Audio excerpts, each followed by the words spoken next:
Today I'm going to take you guys on a little journey behind the scenes to a tech event hosted by Corsair. This is down in Sydney. So I live in the Gold Coast, so I believe it's like almost 1,000 kilometers away down south. It takes about an hour and a half on the plane. And before I do, I'm going to quickly show you what's going on behind the scenes here.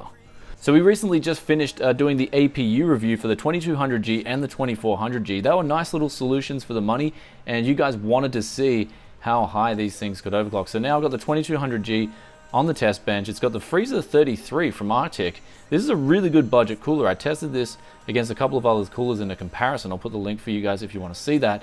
And this one pretty much won out that comparison, at least in value for money in my opinion. So we've got that on the test bench, and we're overclocking the Ryzen both on the CPU and the GPU side. And you can see here it's 30 degrees. It's really hot where we're at. So summertime, no aircon just yet, but it's not going to stop me from getting these results done. So I'm running the final test now. This is the Firestrike benchmark. I've got the single channel memory there, which you guys also requested, and we're going to be getting that video done very soon. But in the meantime, I've got no time left to spare. I've got to get out of here, get my backpack ready, and catch a flight.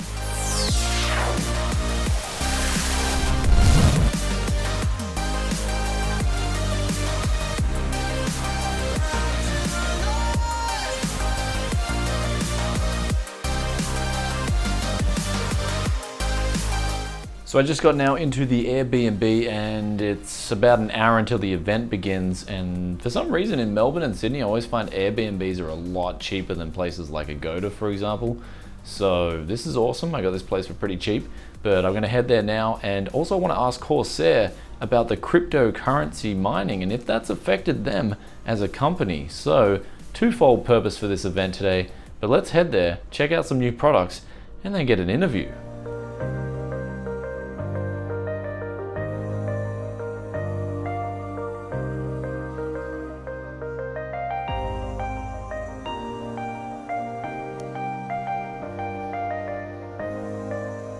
So I just got to the event. Of course, it is really good here, and the sad news is though, is I kind of got clickbaited because their new headset, the HSC 60, they're going to show it in the product sample presentation, but they don't actually have the sample on hand. So they do have some other samples here, but the problem is I got clickbaited to coming into this event, and then I clickbaited you guys. So it's like a round robin of clickbait at the moment. But the joke is on Corsair because I skipped lunch and there's free food here, so I'm going to indulge myself, and then we'll talk about some of the other products here as well. So going through the list of products on display at this event was some of the products we've already seen on the channel to begin with. That was the H115i and H150i Pro, which are their new water coolers featuring RGB and maglev fans. They also had the brand new Obsidian 500D, which looked really good in the flesh, and finally is able to fit Corsair's own 280mm rad. Who would have ever thought that Corsair can now fit their own coolers in their cases. But also on display was some pretty cool new products, the K68 RGB, which is a waterproof keyboard, which also features RGB backlighting and Cherry MX red switches. They also had the K63 gaming lapboard, which is for those people who want to sit on their couch and play games, but still have a comfortable setup, so you can insert your own keyboard and use your own mouse with this setup. And they also had to couple with this the K63 keyboard, which is a wireless design. So they've now got a Cherry MX wireless keyboard to add to their lineup.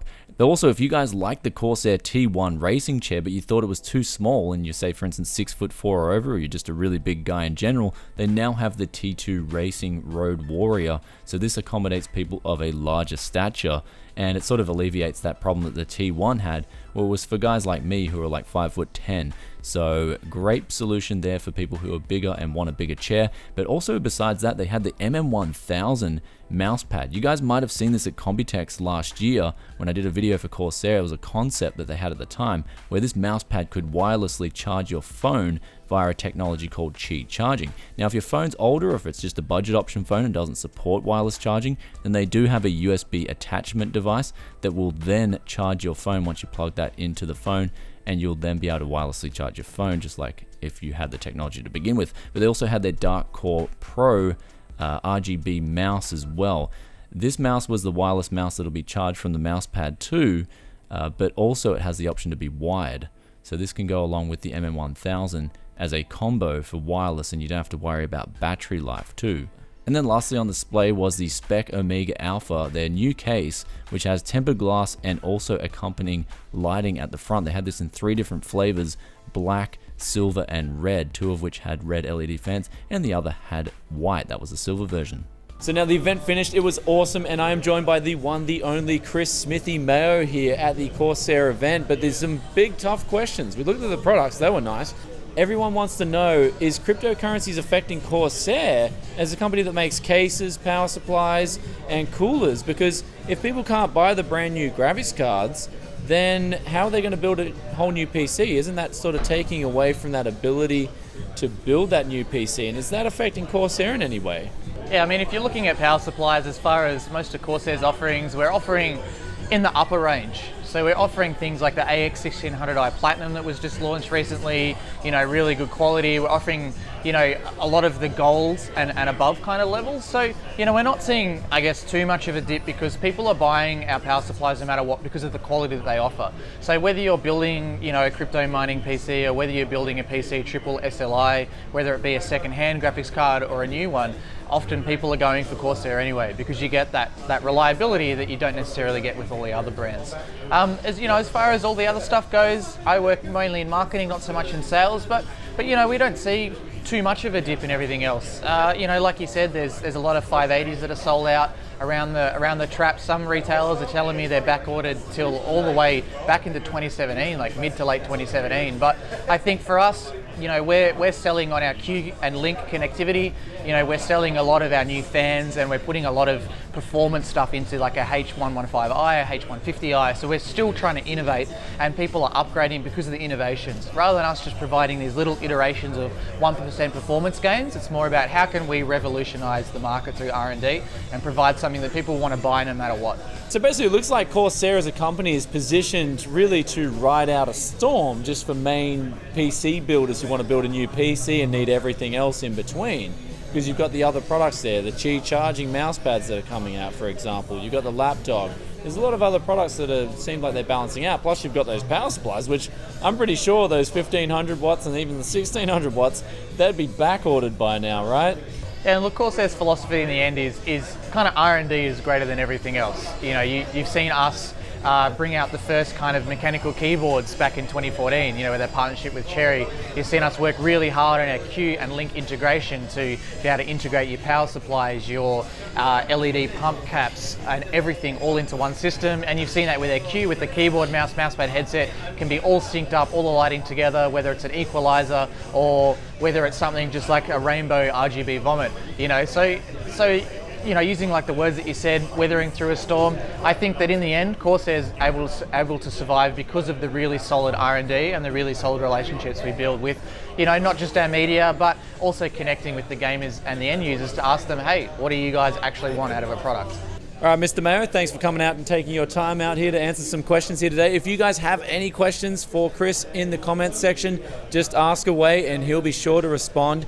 And it's an awesome time. This event was a really good event. Thank you so much for bringing me out here. So make sure you guys stay tuned. Thanks for joining us today because Brian will be taking a look at later some of the products that he's shown you in this video. So it's now the next day and I just got back into the studio and the event was awesome, went really smooth. I hope you guys enjoyed some of the footage. But I found out in the meantime that the new APUs from AMD, they're not soldering them anymore. They're using thermal paste in between the die and the heat spreader. And if you guys have followed the channel for a while, you know how I feel about that. I would rather personally pay a few dollars more on top of the product cost and have it soldered. I just think it's a much better way, especially if you want to overclock. But in this case, it is a budget option, especially the $99 APU. So generally when the companies use the thermal paste over the soldering, at least from all these sources I've spoke to inside the business, I'm not going to name any names, but everyone I spoke to says it's to cut costs because the soldering technique is actually very complex. They've got to use different materials and they've got to use it in sort of like an exact science. And so it does add costs to the final product. But anyway, I made a survey on Twitter where I want to hear you guys' opinions. If you just go on Twitter, I'll put the link in the description. You can just vote and let me know your thoughts and opinions as to which you think is the best outcome. Because I think in this case, as much as it annoys me that they're using thermal paste, it is on a budget entry-level product. As opposed to Intel, if we look at their 10 core, for example, there's practically no excuse to use thermal paste on a 7900X, at least when it costs $1,000. So that's just my thoughts and opinions there. But as well as that, we now have some more testing to do in the next video. So I'm glad I found out about this before I did the overclocking video, because now with the 2400G, I can delid that and give you guys some before and after results. How much better overclocking can we get on air, but also the temperatures before and after too. So look forward to giving you guys those tests. They should be coming very soon.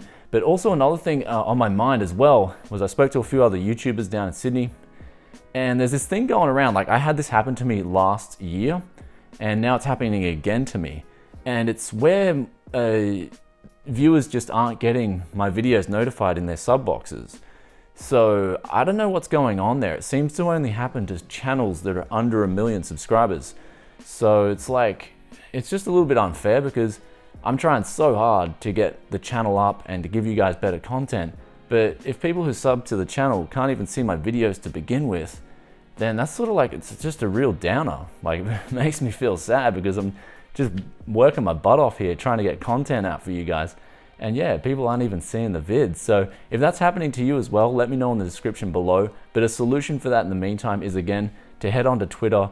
And every time my videos are posted, the link to the video is posted on Twitter as well. So, but with all that aside, I hope you guys enjoyed today's vlog and video, and I look forward to giving you guys some more awesome content. As well as that, the new X79, I know it's a little bit old now, the X79 board, but the one and board from AliExpress rocked up as well. So look forward to getting a video on that. And there's still that backlog there, but that's getting plowed through. Now that the new studio's done, I can just get a video out almost every day for you guys. So I'll catch you in another tech video very soon. Don't forget to hit that like button. Peace out for now. Bye.